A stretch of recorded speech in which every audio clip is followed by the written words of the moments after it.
போனது கரெக்டான முடிவா? இல்ல கரெக்டான முடிவானா அவர் ஒரு பேன் இண்டியா ஸ்டாரா மாறணும். அதுக்கு நம்ம தமிழ் படத்தை எடுத்துட்டு பேன் இண்டியாவை மாத்த முடியாது இல்லையா? பேன் இண்டியா டைரக்டரை வச்சு பேன் இண்டியா படம் எடுப்போம் அப்படின்னு ஒரு புத்திசாலித்தனமான விஷயம் தான். சஞ்சய் லீலா பன்சாலிக்கு ஹிந்தியில ஒரு மார்க்கெட் இருக்கு, ஒரு ஃபேஸ் வேல்யூ இருக்கு. அவரை வந்து ஒரு என்ன சொல்றாங்க, அவர் ஒரு கிளாசிக் டைரக்டர் மாதிரி அங்க பாக்குறாங்க.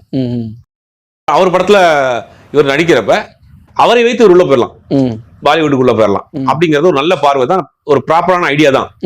ஆனா தமிழ்ல அது ஒர்க் அவுட் ஆகுமாங்கிறது சந்தேகம். தமிழ்ல வட இந்தியாவிலிருந்து வந்து தமிழ்ல படம் பண்ண இசையமைப்பாளர்கள் ஆர்.டி. பர்மன் தமிழ் படம் பண்ணியிருக்கிறாரு. நிறைய இசையமைப்பாளர் மனோஜ் கே மாதிரி சில பேர் பண்ணாங்க, சிலர் எடுபடல.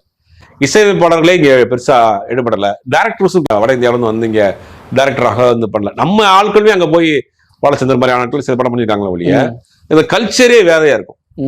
அப்படிங்கிறனால அவங்களுக்கு பெருசா இங்க வந்து டைரக்டராக வந்து சக்சஸ் பண்ண முடியாது. இப்ப அட்லி பண்ணிட்டு இருக்காரு, இப்ப தமிழ்நாட்டுல இருந்து போய் அட்லி அங்க பண்ணிட்டு இருக்காருன்னா அவர் ஒரு கமர்ஷியலா இருக்கிறாரு. அதனால வந்து அங்க இருந்து வந்து